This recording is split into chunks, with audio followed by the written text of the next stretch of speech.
ایوب صاحب یہ جو دورہ سندھ کیا ہے سہیل آفریدی صاحب نے اور وہاں سے جو ویجولز آئے جتنی تعداد میں لوگ نکلے، کہ آپ سمجھتے ہیں کہ یہ ایک سگنیفیکنٹ رسپانس تھا؟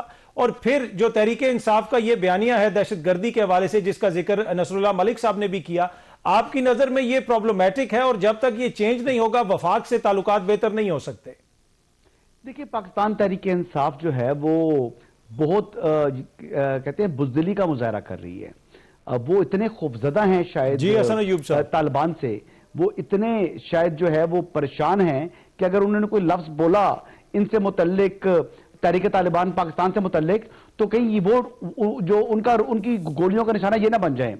دیکھیں بلور فیملی نے اپنی چھاتی پر گولیاں کھائیں لیکن اس کے باوجود دہشت گردی کی مذمت کرتے رہے. لیکن پاکستان تحریک انصاف واحد جماعت ہے جس کے اوپر کوئی حملہ بھی نہیں ہوا، اس کے باوجود وہ خوفزدہ ہو کر یعنی کمزوری کی ایک اعلیٰ مثال قائم کر رہی ہے. اور اب یہ بات کرنا کہ افغانستان کی سرزمین پاکستان کے اندر دہشت گردی کے لیے استعمال ہو رہی ہے، اس کی حکومت پاکستان شواہد دے، تو یہ بیان دینے جو ان کا بنتا تھا وزیر اعلیٰ خیبر پختونخوا کا. جی مطلب انتہائی افسوسناک ان کی یہ سٹیٹمنٹ ہے، انتہائی کمزور وہ وزیر اعلیٰ ہے، انتہائی بزدل وہ شخص ہیں. اور مجھے تو شرم آ رہی ہے کہ وہ یعنی خیبر پختونخوا کی وزیر اعلیٰ ہیں، جو پختون جو وہ قوم ہے جو کہ غیور قوم ہے، بہادری کی مثال قائم کی ہے، انہوں نے دنیا کو اپنی بہادری کی ایک جو ہے وہ ایک سمبل بنے ہیں. لیکن سہیل آفریدی صاحب جناب ہمیشہ کی طرح اپنی روایت برقرار رکھتے ہوئے دہشت گردی کو سہولت کاری فراہم کر رہی ہیں. لیکن بنیادی سوال جو آپ کا ہے کہ یہ حسن بھائی آپ کو لگتا ہے حسن بھائی کہ یہ جو آپ نے بات کی کہ وہ اس طرح کا سازگار ماحول بنا رہے ہیں، لیکن دوسری جانب جب وہ پبلک میں جاتے ہیں تو پبلک تو بڑی ان کو سپورٹ کرتی ہے، باہر بھی نکلتی ہے، اس کو آپ کیسے دیکھتے ہیں یہ جو سندھ کا دورہ ہے؟ میں کہہ رہا ہوں 50 لاکھ لوگ نکلے ہیں وہاں پر، اور وہاں پر تو پورا کراچی جام ہو گیا تھا. اور سہیل آفریدی صاحب تو جب وہاں پر گئے ہیں تو پیپلز پارٹی کو تو یہ خدشہ پیدا ہو گیا کہ کہیں ان کی حکومت ہی ختم نہ ہو جائے. یعنی سہیل آفریدی صاحب نے وہ تاریخ رقم کی ہے جو آج تک عمران خان صاحب نہیں کر سکے تھے. سہیل آفریدی صاحب تو اتنے زیادہ جو ہے سندھی اور جناب کراچی کے مہاجر تمام کے تمام ان کے ساتھ موجود تھے کہ ایم کیو ایم کو اپنا خطرہ لگ گیا اور پیپلز پارٹی کو اپنا خطرہ ہے. اور اب تو مجھے لگ رہا ہے کہ غصہ کر گئے. نہیں غصہ کم کر کے دیکھیں آپ چند افغان اور چند جو ہے وہ پشتون کو چند ہزار کے ٹولے کو اگر آپ کہنا چاہیں کہ 55,000 کا بھی ہے، میں کہہ رہا ہوں 20,000 منصور علی خان صاحب نے کہا، کچھ لوگ کہتے ہیں یہ 5,000 کا نمبر بھی نہیں تھا.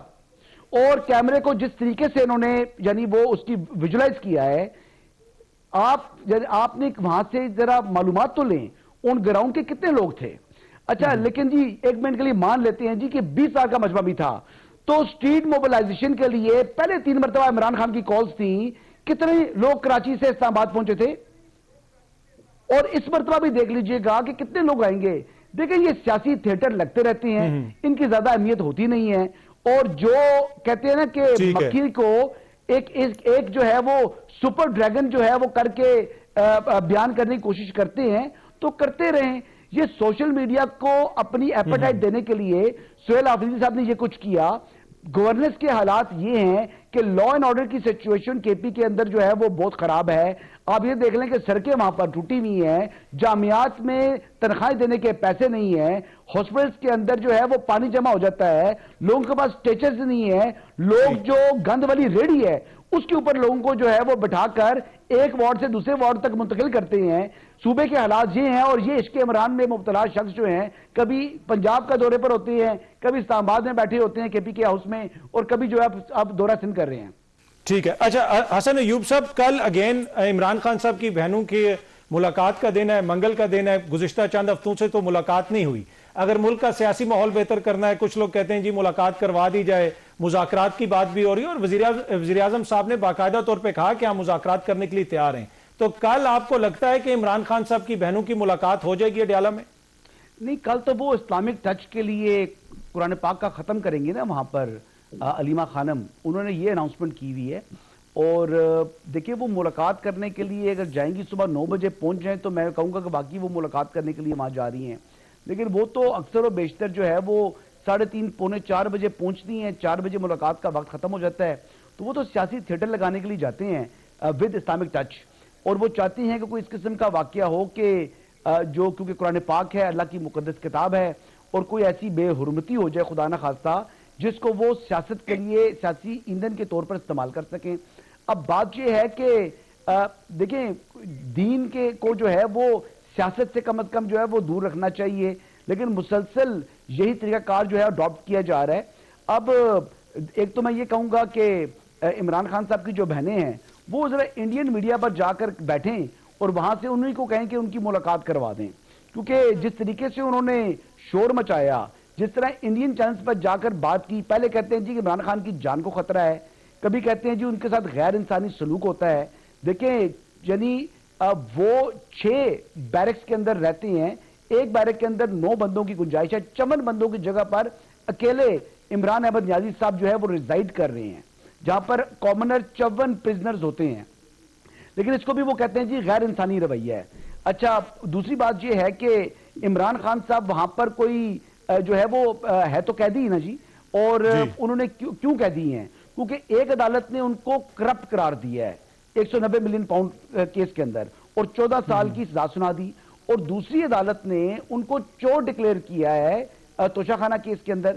اب عدالت سے سزا یافتہ مجرم ہے وہ، اب ان کے بالکل رائٹس ہیں جی، اب رائٹس تو ان کے عام آدمی جیسے ہونے چاہیے، لیکن ان کو تو اکیلے میں 54 بندوں کی جگہ اکیلے رکھا ہوا ہے، دیسی گھی میں بھنا ہوا مرغا بھی ملتا ہے، لیکن اس کے باوجود یہ کہتے ہیں لٹ گئے پٹ گئے مر گئے۔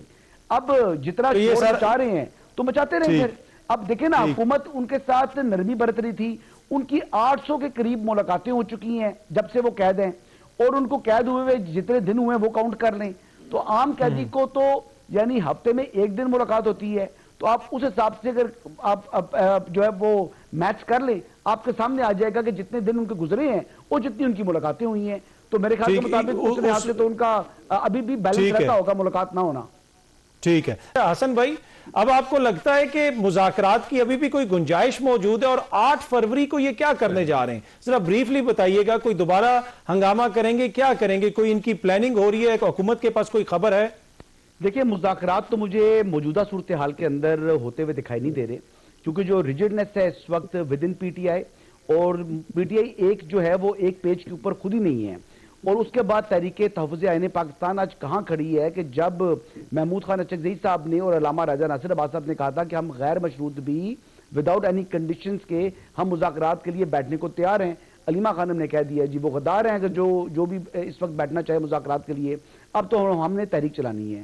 اچھا تحریک ان سے چلنی نہیں ہے، میں کو بتا رہا ہوں، یہ 8 فروری بھی آ جائے گا انشاءاللہ، آپ بھی ادھر ہیں میں بھی ادھر ہوں، اور کوئی ایسا جو ہے نا وہ زلزلہ نہیں آ جانا اسلام آباد کے اندر کہ تحریک انصاف نے جو پہلے توپیں چلائی ہیں وہ اس مرتبہ ایسی توپ چلا دے گی کہ حکومت لرز جائے گی۔ حکومت کو اس وقت رتی برابر بھی پرواہ نہیں ہے تحریک انصاف کی۔